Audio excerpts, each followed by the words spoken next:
Stay tuned. Coming up in this episode, I interview Ryan Pennington, one of the world's foremost experts on fighting fires in hoarded conditions. But first, let's hear from our amazing sponsor. Midwest Fire, a factory direct manufacturer. That means no middleman. You work directly with the good folks right at their factory in Laverne, Minnesota. If you want to see just how easy it is to design your own Midwest fire truck, check out the Create a Spec tool on their website. To get started, go to MidwestFire.com and click on the Create a Spec tab at the top of the homepage.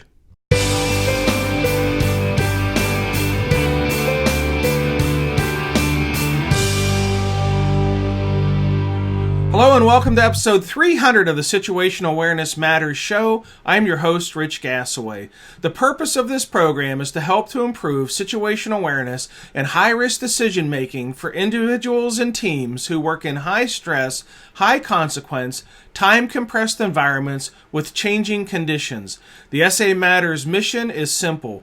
We want to help you and your team members see bad things coming in time to prevent bad outcomes. I'm coming to you today from my office in St. Paul, Minnesota. I've been off the road now for a week, and I'm driving my wife crazy. And I'm going to be gone. I'm going to be off the road until after New Year's, so she's in for a long stretch of insanity. Today's feature segment is sponsored by the Situational Awareness Matters Online Academy. The Academy trains and certifies your members on situational awareness skills to improve high-risk decision-making outcomes. To learn more about this highly acclaimed program, visit the samatters.com website and click on the Academy tab under the Training section at the top of the homepage. Okay, let's jump into today's feature segment, my interview with Ryan Pennington, one of the world's foremost experts on fighting fires in hoarded conditions.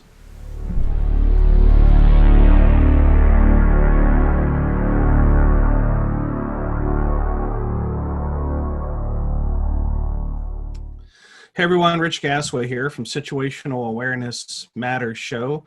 And we are recording this on Facebook Live, and then we're also going to put this on our show stream, Situational Awareness Matters, SA Matters Radio on iTunes, Google Play, Stitcher Radio, and iHeartRadio. And you can also watch the show on SA Matters TV on YouTube. This is a really special show because it's my 300th episode. So I invited my good friend Ryan Pennington to come on and be my guest as a kind of a payback, because when Ryan did his 100th episode, I cajoled him into letting me be his guest for his 100th episode. So I figured when I round the corner on an even number on mine, I would have him. He's been on the show before, but have him back to be on the show. Ryan, welcome to the show. Man, an honor to be guest number 300. Awesome. Man, I'm pumped. I don't think I could do that with my hands. I'd probably hurt myself or something.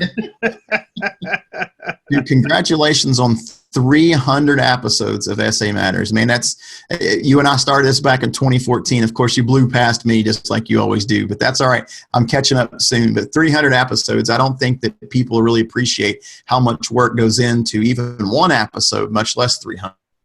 Yeah, it is. As you know, it's a labor of love because you do the episodes, you're not really sure who's listening, who's not, how many people are engaging or not, and you hope that you're getting traction, but you don't really always know, and then doing the shows, as you know, is extremely time consuming. It takes what people see in a 1 hour show is actually probably about 4 hours worth of effort to get that show, recorded, edited, produced, and then uploaded onto all the channels. So taking out all the ums and ahs and hisses and mouth noise so you don't sound like you're on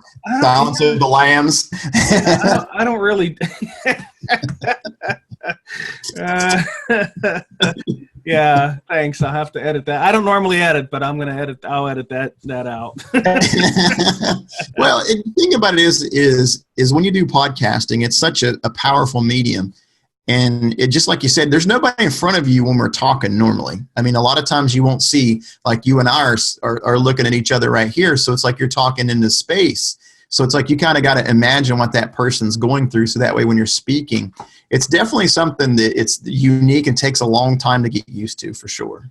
It does, and it's different than doing, live sessions in a classroom where you can see audience reactions to the things you're saying. There's no reaction on a podcast. It's just you and your microphone, and you don't know if people are and what you think could be a freaking fantastic episode, you can launch it and all of a sudden it flops. And then you grab an episode where you think, you know what, this one will be a decent one. All of a sudden it almost goes viral.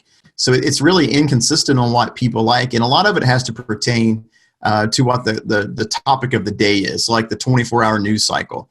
So if you just happen to hit a topic within that 24-hour news cycle, it's so funny that I haven't got a chance to tell you this, but when you were over in Spain, I saw my international downloads creep up for something. And I was like, okay, well, one of them's got to be Gasway.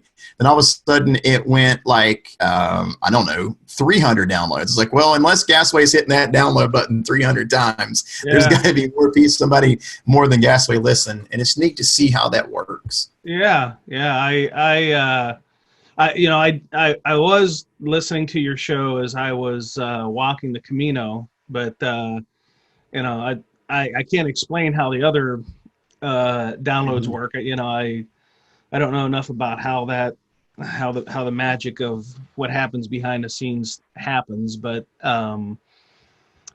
yours was one of the shows that I used to help me get through the day, and there's a handful of shows that I listen to regularly. I want to say a podcast junkie, but I certainly do enjoy listening to podcasts. I think there's a lot to be gained from it, and some of them relate to the work we do, and some of them are totally unrelated. And, I just enjoy broadening my perspectives that way. If you think back to what started this all, and I know we're kind of getting off the hilt here, but that's just kind of how I roll. It's like in 2009, when I very first met you, you were doing the Leader's Toolbox. And that's how I really got a chance for some insight with Pete and Firehouse. And then I'll never forget, and texting wasn't very old back then. And I text you, said, you were like, where are you at, Ryan? It's like, well, I'm recording a podcast. And it's like, you almost swallowed your tongue. It's like, what do you mean you're recording a podcast? It's like, well, Pete invited me on. He's like, dude, I've got to be there for this. And I wish we could find the pictures, because you walked in the room and you were snapping pictures like a proud dad. You were like snapping pictures with your, I don't know, Nokia, BlackBerry, something. And my flip phone. Yeah, well, I mean, it was in 2009, and that's when texting and everything just started. But it's like when you and I started talking about this, it's like, man, we really need to take this platform to the next level, because we really think that this is something that's going to blossom in the future. And that we had that conversation right around 2013. And I think both of us were visionaries enough to see that everything was going to your mobile device. Yeah. And we don't have time to sit and read articles all the time, especially with my generation. So I think that's why we were a little bit ahead of the game when podcasting comes out.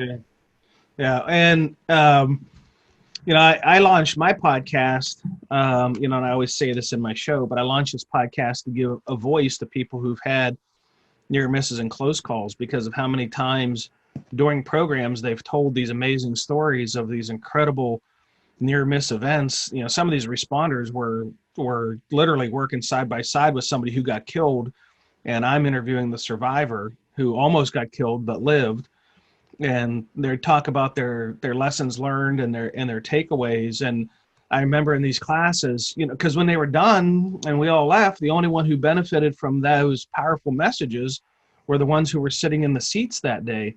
Right. So I thought there's got to be a way, and I actually thought about like interviewing them, then writing an article, and then along come Ryan with this great podcast platform concept idea, and I went, that's the way to share it, is to interview them and to let them share those lessons. Now, what I found out is there's a lot of people that don't want to share the lesson. They're too afraid that someone's going to criticize or ridicule them, or saying, you shouldn't have been there. You're an idiot. You made bad decisions. So sometimes it's hard to cajole somebody to be a guest because of that reason, based on the concept of what the show is. It's about sharing lessons learned. And while somebody will sit in a classroom with 40 people and share lessons, when they think that it's going to go out, into the world on, a podcast, a video cast, or Facebook Live, they don't want to subject themselves to that. Although my audience, I will say, are very kind-hearted people who are, not looking to be mean-spirited or looking for a fight. And I make it very clear that if you come onto any of my feeds with that kind of feedback, it'll be deleted and you'll be blocked, because we're not here to be judges. We're here to be students. And your guest really ought to be congratulated, because with humility really comes learning like that. You have to have the humility to say, hey, listen, I screwed up. I was in a place that I shouldn't have been. Something bad almost happens. And to be able to take that message, I don't know how many times, we should have hit the recorder like 100 times when I call you at 7 o'clock in the morning. It's like Chief Gasaway knows something's bad happened to Ryan the night before. And he's like, oh, here it comes. The phone's ringing at 7 o'clock in the morning. What'd you screw up this time, Pennington?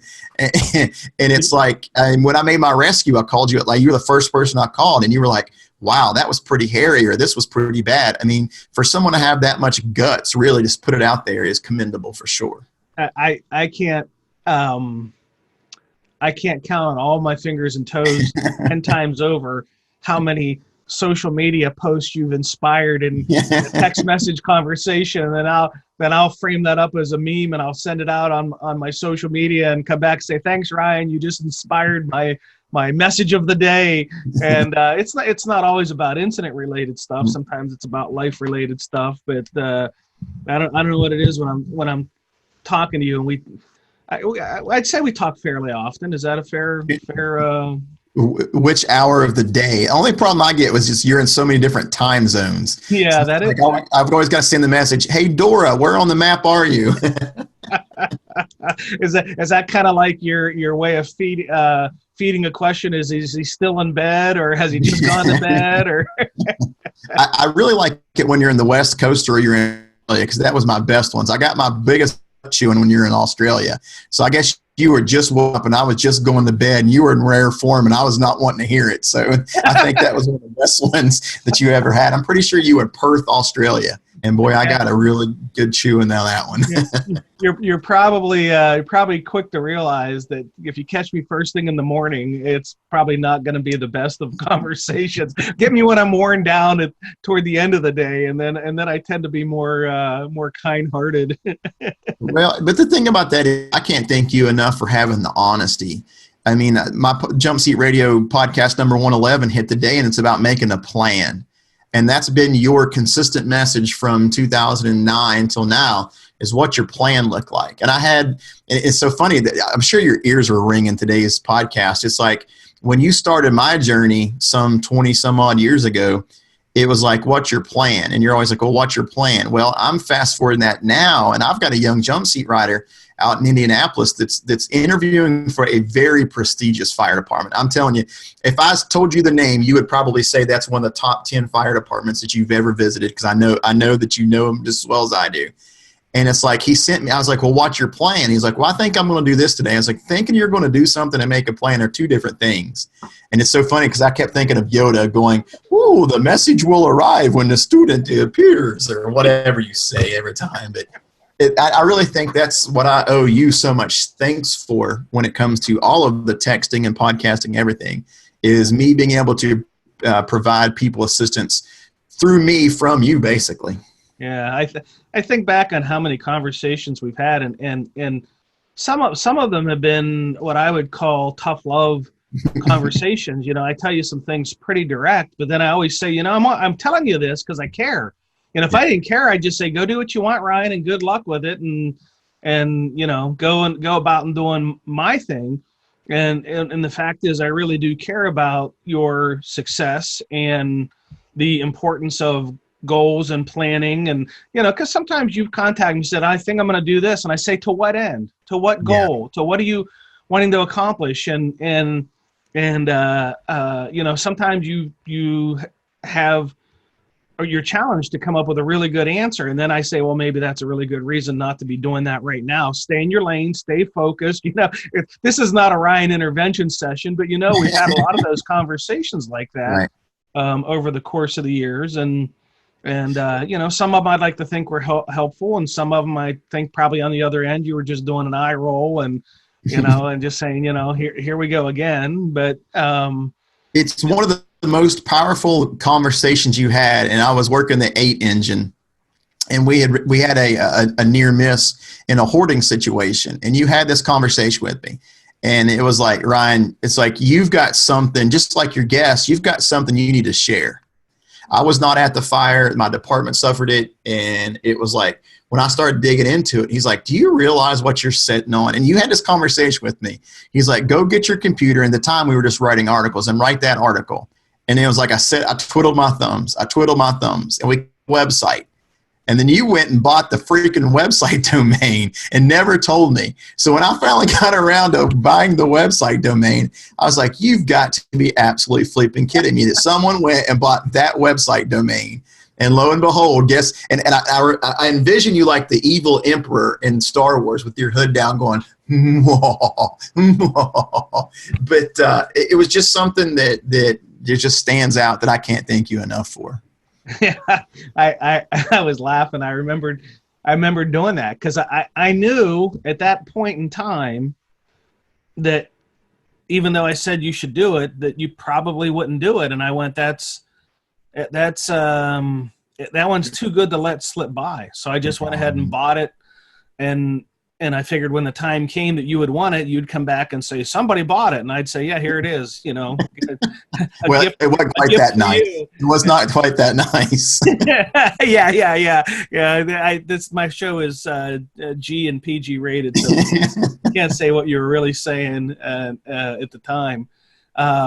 So for the benefit of our listeners and viewers, let's kind of swing the conversation toward what your passion topic is. And I know you got a couple of them, but I'd like to have a conversation around the topic of hoarding, because if you're not already, you're certainly well on your way to being known as the person who has done the research and has put together a really high quality program on first responders dealing with hoarded environments and in a variety of aspects of, because people hoard different things in different ways that create different problems and challenges. So kind of give us the high level overview of what the whole hoarding lane is about and what you're trying to accomplish for the benefit of first responders. When I started this research, when you and I started having our conversations, we had a near miss. We sent 4 firefighters to the hospital. And it was like, okay, this is bad. And then it was like, when I did the research, I typed in the old Googler, hoarding fires or Collier's mansion conditions. Nothing came out. So when you and I started our dialect, I was like, man, I really need to look into this. And all of a sudden I found some commonalities between a line of duty death, a near miss, and then ours out in the interwebs. And so that started, I think it was right around 2012. I started 2014. I really started cranking the problem. And then you kind of guided me through the process of case studies. And I hate to say that I've quit doing them now, because it's almost like that the situational awareness matters and the high risk consequential decision making came from. You always said that you started seeing the same thing over and over again between number 1 and number 110. It was the same factors. Well, when I started doing that for hoarding, I can almost close my eyes when somebody calls me and says, hey, Ryan, we had a hoarding fire last night. And I'm like, let me tell you how it went. And he's like, are you freaking David Copperfield? And it's like, no, but I've listened to so many of these stories from Shoreview, Minnesota to Knoxville, Tennessee. They had one just today that went 2 alarms in Buffalo, New York. And it's like there was so much commonalities as far as the way we act as firefighters and the way we respond to them. That became my message, and then when I decided to write a book, which I'm a horrible writer, by the way, it took a lot of editing for that one. You kind of guided me through that process and actually even wrote the foreword to my book for it. So my passion with it is protecting firefighters and first responders from the dangers provided to them by hoarding, not preventing hoarding, but I want to help the responders when they show up and have to deal with it. So in addition to the book, there's a class. And maybe the class, I think the class probably came before the book. Oh, you know it did, because you had to twist my arm to get the book wrote. and then there's also a DVD program for anybody who maybe couldn't host a class. They can get the DVD, which I happen to make available. Your DVD is the only little shout out for you. It's the only product in my website store that isn't created by me. Oh, and I get contacted by people who create content and they want to be in my store, and I said, I can only do that if I really believe in your content, and you're the only one who has a product in my store besides my stuff. And so talk about the class creation and what somebody could benefit from hosting a class. Well, when I started this journey, I had very limited information, and I don't know if I'm going to pat yourself on your back again, because you gave me one of the best compliments at FDIC last year. So you got to see me at day like number 90 teaching. So I was in Minnesota. You actually drove 2.5 hours to see me present. You snuck into the classroom, never told me, and listened to me present my class. And that's when I had like limited information. Fast forward to 2015, we actually burned a hoarding house and we recorded the data. So it showed me a lot of variables like air track management, indirect water application, how to search and find the victims through the pathways. Fast forward that until 2019 at FDIC, when I received some more case studies as far as the snake hoarder, the rat hoarder, and those types of environments. The class is molded around sharing things that have happened to people. And then I try to break it down into discovery, assessment, and treatment, almost like an EMT skill. So your patient assessment for a structural fire and hoarding condition is going to be different, because you're going to have opposite means or different means of entry and exit. And you're not going to be able to crawl the hallway and put water on the seat of the fire. Okay, so now what? Well, you're going to have to adjust yourself or adjust your tactics on doing so. And it's like I have to break down a lot of barriers. When I started the research, people were saying, well, Ryan, those fires are really bad. We'll just stay outside. We're not going inside them. And I was like, okay, that's fine. Valid point. But what happens when they come back and tell you that there is someone inside, they're on the telephone and they're burning to death? That's when we get ourselves in trouble, especially when it comes to searching, especially when it comes into points of entry into these houses. So when I take a class, I give you an introduction. Number one, what is hoarding? It's the accumulation of and failure to discard a large amount of belongings that have no apparent value. There's not a hoarding handbook out there that says, okay, I'm going to be a hoarder today. I'm going to start here. I'm going to go here. Then I'm going to go here. There's no handbook. It affects different people in different ways. So they might collect different things. They might store it differently. And that's what starts the class. And then we progress through what's the disorder, where to find it, how to find it, how to treat it in an emergency situation. It takes me anywhere between 6 to 8 hours. What inspires somebody to want to save stuff? It's a mental disorder. It's clinically diagnosable. It was actually introduced into the Diagnostic Statistical Manual of Diagnosable Disorders in 2015. You can be diagnosed as a compulsive hoarder.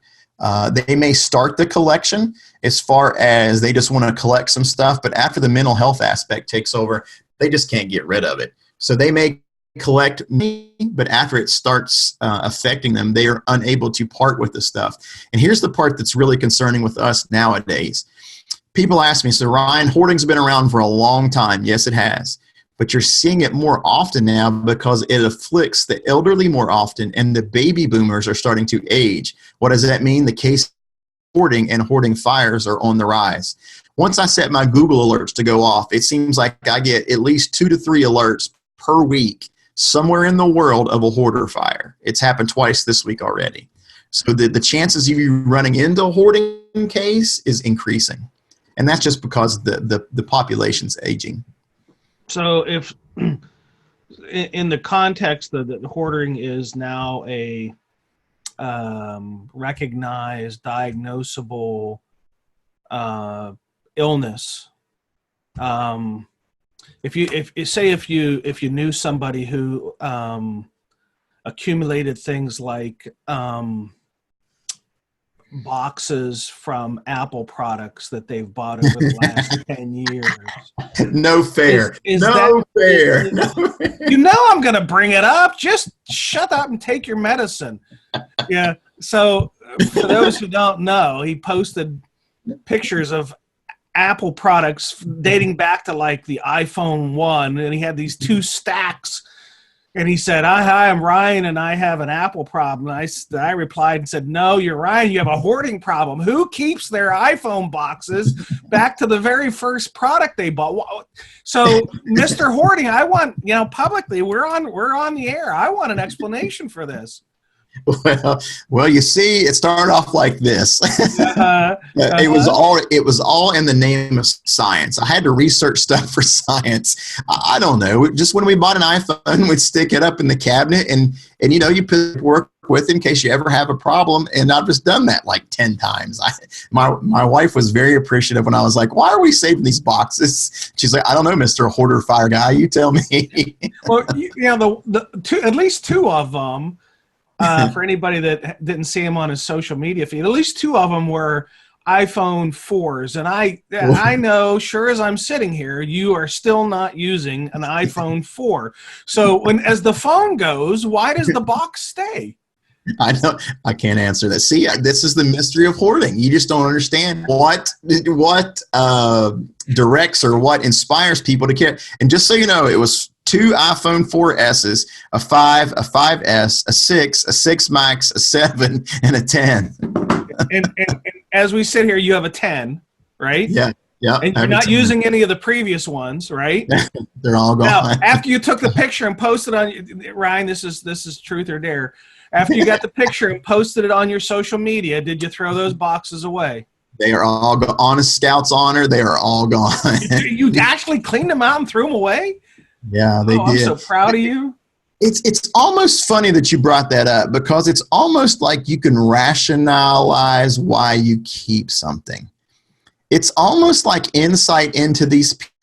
It's like, I can't tell you why I saved them stupid boxes. I just chucked them up there. But it's almost like, wow, I could almost rationalize on this podcast why I should save iPhone boxes. Oh. Not the phones, just the boxes. Yeah. But it almost gives you insight into the minds of the folks that compulsively collect everything. Yeah. And I'm sure all of us have a little bit of something sitting around that if we really pressed ourselves or were pressed by somebody else, you'd say, why do I keep that? And for whatever reason, you just don't throw it away, or someday you'll get around to it, or there might be some small emotional connection, or a rational, say, someday I might have to box it up and send it back, even though it's 7 phones removed from the first phone I owned. You're really going to get me to admit it now. All right, so I'm really going to tell stories now. So you told me in 2012 to get rid of my PC and to buy an Apple product. This was my first MacBook Pro. If you can notice by the screen, it may or may not have been ran over by the Toyota truck. Believe it or not, it still works, but the screen is cracked. There is no way on God's green earth I'm ever throwing this computer away, because this is the computer that started the hoarding research. This is the computer that traveled with me, 80,000 miles in the air, but it's broke. See? Take a picture of it, Ryan. Apple will buy it back, and you'll get $100 just for sending it back to Apple, and you just keep that nice picture of it. But one day, and the thing about it is this is how the mindset of a lot of these folks work. One day, I'm going to take my $200. I'm going to get the screen fixed because it's still usable. But now, I might be an Apple hoarder.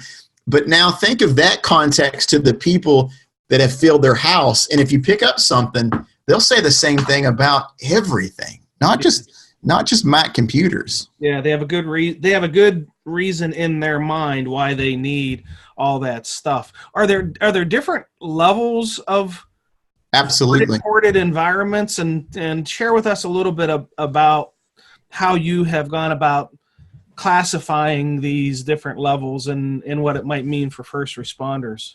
So the mental health folks will come out and do an assessment.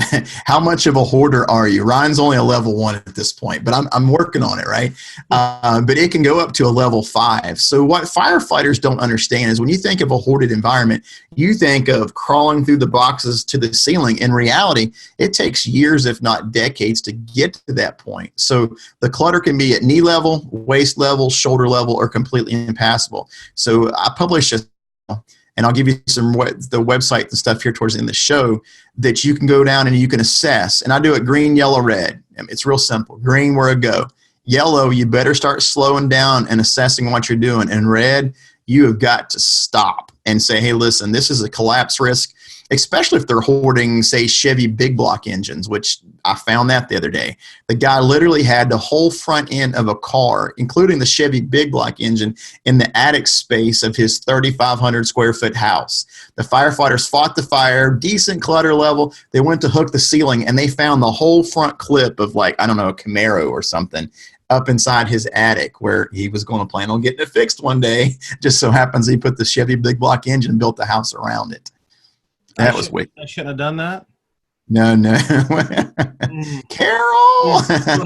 Do I need to put like some kind of disclaimer on my front door for the fire department saying, I may or may not have a Chevy big block engine in my attic of my garage?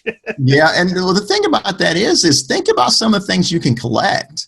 I mean, think about just books. I mean, if you have 20,000 books, how heavy are books? I mean, some of them could be ridiculously heavy.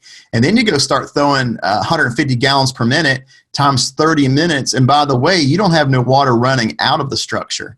So now you're reaching localized or complete pancake collapse. Add on to that extended burn times, which hoarding can disguise for a long time.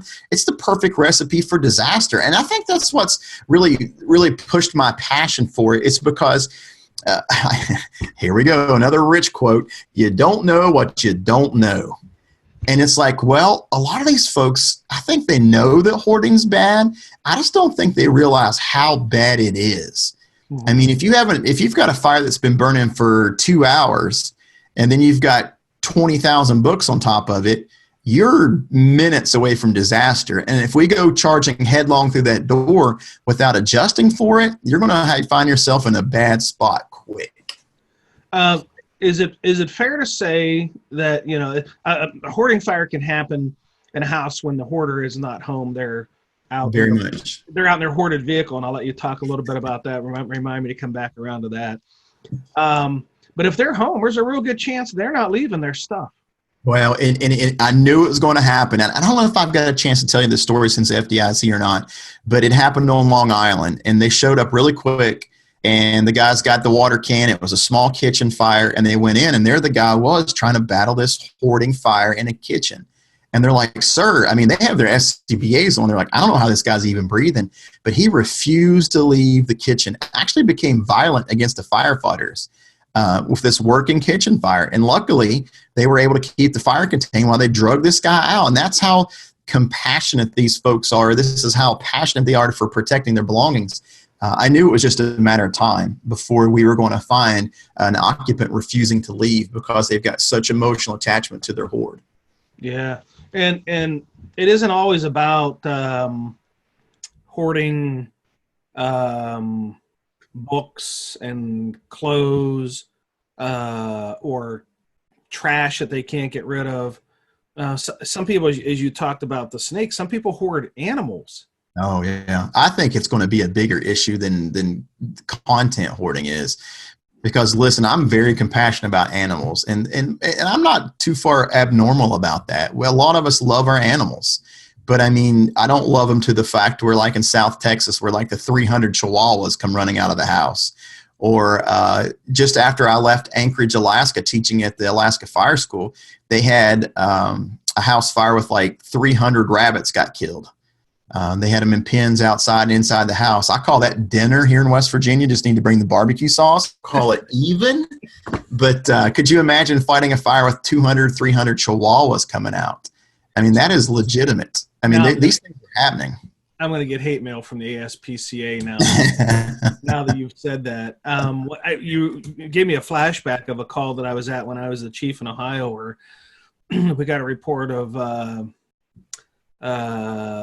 woman who said her sister, who was at her house, wasn't feeling well.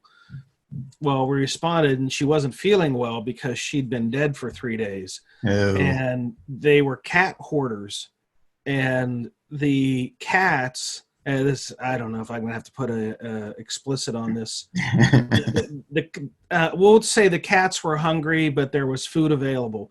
We'll leave it at that. And when we got there, the smell of the ammonia of cat urine and such was such that it was absolutely overpowering to the response crew, to the point where they were getting sick to be in the house. So they started opening up the doors and windows. Well, when they opened up the doors and windows, those cats were fleeing, like rats from a burning ship. And then the one sister, who was still alive, was going around and closing all the doors and windows behind all the people who were opening the doors and windows, saying things like, "You're letting my babies out. You can't let my babies out." I mean, clearly she just had this mental illness about, these cats. And I mean, oh my God, Ryan, there was probably more than 50. I don't know that we could ever get a count on it. And there was, everything that you could imagine that 50 cats would do in a house if left unsupervised and without proper hygiene, it was happening. And including deformities based on breeding within a generation, and the kind of things that happen in the deformities and things like that. And it was so tragic, but at the same time, for us in the moment, was pretty disgusting. Now, there wasn't a fire. It was just a matter of getting the deceased out of that environment so that they could be turned over to the ME. But it was bad. And the one sister who was there was just defending her. Right. Well, I mean, and that brings back to a big point that I try to tell my first responders when I'm teaching class. Like, listen, these people that are afflicted are family members. These are brothers, sisters, mothers, and people love them.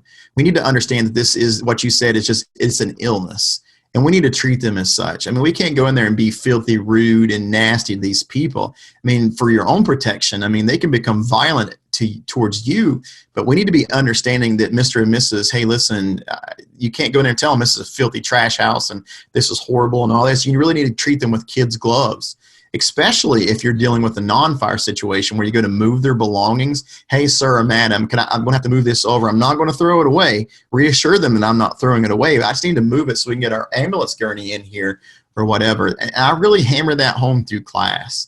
I mean, it always shows up that the person that we're dealing with is either the mayor's mother, brother, sister, uncle, or somebody on city council. And it's going to get back for your customer service, because unfortunately, this is part of our customer service, is taking care of everybody equally. Yeah. So you pull up on the scene. What are some of the indicators from the size up, be it 360, or if you can sometimes you can't get around it, but from, say, it's the street level, what are some of the indicators that you might be dealing with a hoarded environment? So we're looking for overgrown bushes and shrubs. Number one telltale sign that if they've got overgrown shrubs, bushes, and trees concealing their properties, I always tell them there's one of three things happening. It's either a marijuana grow facility, a meth lab, or a hoarding environment or heavy content condition. If they've got some concealing fences, you got to get behind them. And then as you're doing, if you're unable to complete your 380-degree size up, you need to announce that, hey, this is engine one on scene, 2-story residential. We have a working fire. We're experiencing heavy content conditions. We are unable to complete our 360-degree size up. So that way, somewhere along the way, the chief, the chief's aide, the second due, third due, fourth due is going to have to go around and look at the backside of it. But clue number one, overgrown shrubs. Clue number two, a porch full of stuff. Clue number three, backyards full of privacy fences. And here's the best telltale sign that you're going to find a hoarding environment in your community if they have a no trespassing sign somewhere on their house. Not out in rural Minnesota, but I'll talk about in downtown St. Paul. If someone has a no trespassing sign on their door, something's not right about that occupancy, because you shouldn't have to tell me not to come in your house. But they feel compelled to put that sign up. Any indicators if there are cars in the driveway? Oh, it depends on if they're inflated or on the roof. So the ones with tires inflated, I call them HTUs, hoarding transportation units. If you're completing your 380-degree size up, why you keep saying 380, Ryan? Well, you're doing a 360. You need to take that extra 20 degrees and look inside their vehicles. Because if they've got a car with 4 tires inflated and it's full of stuff, 100% guaranteed the inside's full of stuff. And it's so funny you bring this up. I got a call yesterday from another Long Island hoarding case. The house has become so full they can't live in there, so the lady and her cats are now living in the vehicle in the front yard. Very, very sad case. They've got APS on the way. They've got animal protection on the way. But her house is so full she can no longer live in it. So she's actually living in her outside in her car in the front driveway. That is tragic. And it is tragic for the family, because it's not just a matter of going in and wanting to help them clean it up. You know, you can completely sever a family relationship if you try to go in and take away what they see as valuable. I mean, one family member might say, let's clean the junk out of this room. To them, it's not junk. To them, it's as valuable as anything that any of us would. It's my original Mac computer. Yeah, right. It's junk, Ryan. It was ran over by a car. It doesn't function. But and I empathize with family members and building managers. Those are the two people that have the biggest pains with this. And it's so funny that you and I talk back and forth. It's like, Ryan, if you would come up with a way to help ease the pain of family members, you would really exponentially help more people. And it's like, Chief Gasaway, that one might be a little bit out of my wheelhouse. Well, maybe it's not. Maybe if we use and I don't know if I want to say this correctly or not, the power of being a firefighter, because a lot of times the power of wearing a patch, these people will listen to you. And I have found that since you and I have had that conversation, some of the things that have helped me on EMS runs. Hey, Mr. and Mrs. Johnson, I'm not going to throw these belongings away, but can we make you a path to the window for some fresh air? There's your secondary means of egress. Hey, Mr. and Mrs. Johnson, can I put up a smoke alarm or 40 so when this place catches on fire? Not quite like that. But if you use the power of positive as a firefighter, you realize how many of these folks actually listen. Yeah. Can I pull that extension cord out from underneath the 80 pounds you have piled on top of it? Well, and another one told me, it's like, Ryan, it's almost like you take some caution tape out of your truck and say, hey, listen, this is the no hoard zone. Keep your belongings out of this play. And although I haven't got anybody allow me to do that yet, I think there's a lot of validity to that, because you give them visual cues to say, listen, Mr. and Mrs. Johnson, I want you to be able to get some fresh air. But in reality, we've given them secondary means of egress. Do couples get afflicted by hoarding? Have you come across any like family hoarding conditions, or is it usually like an isolated individual?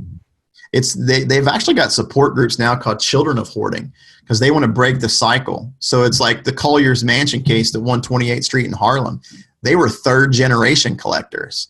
So there is support groups where it can be a learned behavior. I mean, think about a lot of what you learned as far as your behaviors. Where did it come from? Came from Weirton, West Virginia. Came from your family. Right? So if you're raised in a hoarding environment, your tendencies to be just like them are actually really high. They think it's also genetic. And maybe that's why I hang on to my Mac computer, because I've got some genetic genes in me from my other family members, because I've got 2 or 3 people who are afflicted with hoarding, and maybe it just hasn't came out yet in me. Maybe we're onto something. I may have to, we get off the air, give you some couch time or something, unpacking Yeah.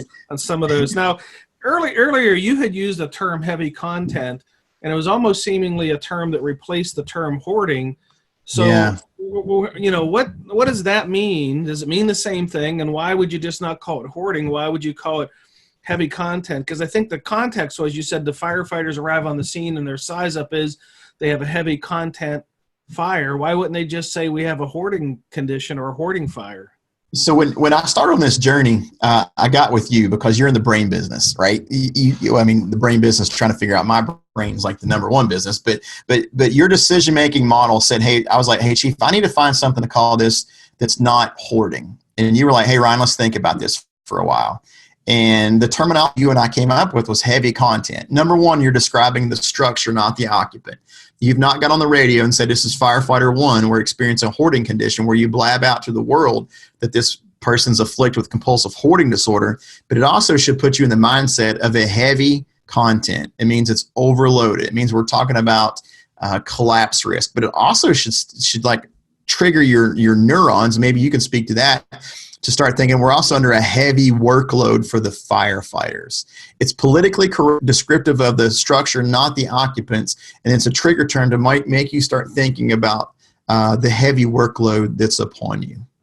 Do you encourage responders to also identify a level of hoarding as part of their size up, or is it just enough to say heavy content? So the way I teach it, Chief, is I want you to start pre-fire planning. I really want you to start identifying these places. And I always tell them in class, it's like, you shouldn't be driving down the street in your $1 million fire engine, turn a corner and a house will go on fire and go, boom, I'm full of stuff. Because it takes years to pile these places up. If you would just watch and survey your district, you can start figuring out.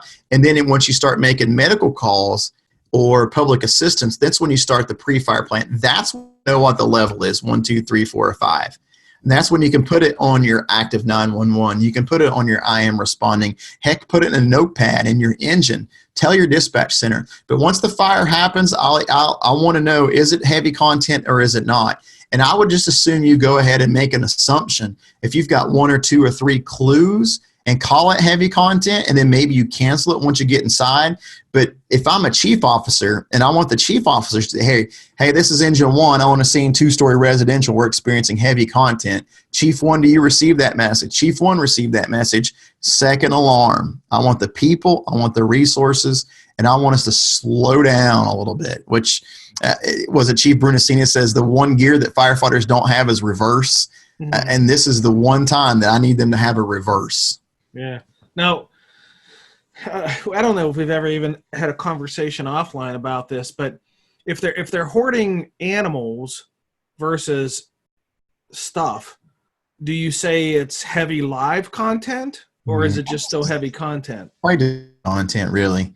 And I struggle with this one too. Is at what point do you go into rescue mode for animals? And I can foresee one of us as firefighters having some issues with that. I mean, I love my dogs and cats. I mean, a lot of us are just like that. I mean, imagine going into this environment and you start pulling and chucking dogs out, or chucking cats, or chucking rabbits out. I mean, that's something that's really concerning to me, because, I mean, you know as well as I do, we always go above and beyond to make a rescue. And we need to make sure that we're keeping our emotions under control if that rescue has 4 legs, not 2. If that makes any sense. I think it does. Yeah, it does completely. So if somebody wanted to learn more about what you're doing and your passion, and maybe have a conversation with you or have you come in and do a class, where are you findable? chamberofhoarders.com. Oh, it's an awesome website that Chief Gasaway purchased for me some 5 years ago. I'm getting ready to go for a reboot on the Chamber of Hoarders. Eventually it will become heavycontent.com, because it's something I have learned over the time, is I don't want to call people hoarders just like they don't want to be called hoarders. So we're ultimately going to move that over to heavycontent.com. We got to watch out. I got to purchase that first. So right now it's chamberofhoarders.com. We're getting ready to go through a reboot. I've got the website guy doing it. You can find it at jumpseattraining.com, and you can always check me out on my new emerging speaker page at ryanpennington.com. All right. And then if they wanted, I assume that on those websites there's a contact me tab. There is. I publish my email. It's ryan@ryanpennington.us. Ryan@ryanpennington.us, or you can always call my telephone number, 304-545-6336. Everybody's like, I can't believe you hand out your telephone number. And Chief, you would not believe that it don't affect me. People call and talk. Mm-hmm. So you can also find me on a weekly podcast entitled Jump Seat Radio, where I podcast about street level views of firefighters. And we also talk about hoarding a lot on that one as well. Okay. All right. Well, thank you for giving up some of your evening here as we're in the holiday season. And I'm really glad we're able to work that out. I don't know if you remember when I was the guest on episode 100 of your show, I said, Ryan, I got a very tight window of time that I can get this recorded. And you're like, well, it's just not going to work out that good for me because I got all these things going on at home. And you were sitting in your vehicle in your garage at like 108 degrees, sweat rolling off of you, like almost dark in there, except for with the light that was coming off of your computer screen as we were doing this episode. You talk about taking one for the team. I tell you, you and I cannot appreciate and value our friendship over the years, and come to find out both of us have become grandparents within the last, year and a half now. And it's really a different level. I tell you, it's a lot harder when you're older to have the kids. So I'm very thankful and blessed that both of us got healthy young grandkids out there. So it does definitely takes up so much more of our time, and we want to spend some more time with it. But I want to give you a huge shout out on SA Matters. Congratulations on 100 episodes, and there's zero doubt that there won't be 300 more out real soon. I hope I live long enough. It took me 5 years to get to 300, and I like you. I podcast weekly, and it just that's, if you do the math, that's 52 a year, and we're at 300. So that's you can figure it out. It's taken a while to get there, and I don't really have any plans to end it or give it up, as long as those people are willing to come forward and share their lessons learned. I think it's a great platform to do that. So maybe when I reach 600, if I'm not in a nursing home by then, I'll have you back on to be my guest for episode 600. Well, and it's so funny that I'm pretty sure your podcast is the longest running fire service related podcast. I don't think anybody's anywhere near where you're at. So congratulations on that. Yeah, that really speaks to what you give back to the fire. Thank you. I appreciate that so much. So it's Ryan Pennington, views from the jump seat, and soon to be heavycontent.com. I'm working on that one. We're in negotiations for that one. Supporters.com. And Ryan, thanks for being on the show, and wishing you and your family and your new granddaughter Lola the very best of the holiday season. Thanks, Chief. Merry Christmas, Gasaways. Thank you again to Ryan Pennington for sharing your insight on hoarders and fighting fires in hoarded conditions. I launched this platform in 2014 for a purpose: to give a voice to those who've had near-miss experiences. When I'm on the road delivering situational awareness classes, attendees often share amazing near-miss stories with their classmates. These stories motivated me to launch this podcast, so these lessons could be shared with a bigger audience, you. The Situational Awareness Matters show, podcasted as SA Matters Radio, and the companion video program, SA Matters TV on YouTube, along with other videos we've posted there, have enjoyed more than 1 million views, listens, and downloads. I'm so honored to provide this free platform for these incredible lessons to be shared. If you'd like the show, please do me a solid favor and consider subscribing. For the audio version of the show, subscribe to SA Matters Radio on iTunes, Google Play, Stitcher Radio, or iHeartRadio. For the video version, you can subscribe to SA Matters TV on YouTube. Since 2007, our instructional team and consultants have helped more than 1,300 organizations and have trained more than 86,000 individuals to improve high-risk decision-making, including fire, police, EMS, industry, military, business, medical, utility, transportation, aviation, energy production, biotechnology, and more. If someone you know works in a high-risk, high-consequence, decision-making environment, then we're here to help to improve their safety and to help them accomplish the most important mission of all, and that is to go home from work whole and healthy every day to the ones who love them. I'd like to take a moment to honor and thank some recent program and consulting clients. The Florida Fire Chiefs Association, ExxonMobil's North American Operations, Sandoval County Fire and Rescue Services in Albuquerque, New Mexico. If you're interested in attending a program, here's where we're going to be upcoming. On January 8th at the Novelis Corporation in Oswego, New York. January 11th at the Lincoln County Fire Chiefs Association in Denver, North Carolina. January 30th at the Evans Fire Department in Evans, Colorado. February 5 at the Miami Valley Fire and Rescue Conference in Dayton, Ohio. February 7th and 8th at the South Carolina Fire Chiefs Association in Columbia, South Carolina. And February 24 through 27 at the Firehouse World Conference in Las Vegas, Nevada. If you want to see the locations of all the upcoming events, just head over to our website, samatters.com, and click on the red label, Upcoming Event Schedule. This tab is about halfway down the home page. If you're interested in talking with us about conducting a situational awareness assessment for your company or hosting a training program for your members, just click on the Contact Us tab on the top of the home page and I'll give you a call. And remember to check the show notes for how to subscribe to our newsletter and how to follow us on social media. There we share ideas about how to improve situational awareness, how to make better decisions under stress, and how to improve the skills of critical thinking and resilient problem solving. Well, that's it. Episode 300 of the Situational Awareness Matters show is complete. Thank you again to my guest, Ryan Pennington. Thank you to our platinum sponsor, Midwest Fire. Thank you to our feature segment sponsor, the Situational Awareness Matters Online Academy. And thank you to our associate sponsor, Chief Miller. And most importantly, thank you, the listeners and viewers of this show, for sharing some of your valuable time with me today. I really appreciate your support of the SA Matters mission. Be safe out there, and may the peace of the Lord and strong situational awareness be with you always.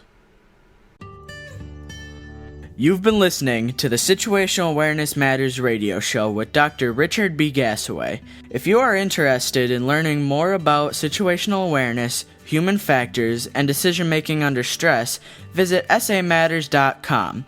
If you are interested in booking Dr. Gassaway for an upcoming event, visit his personal website at richgassaway.com.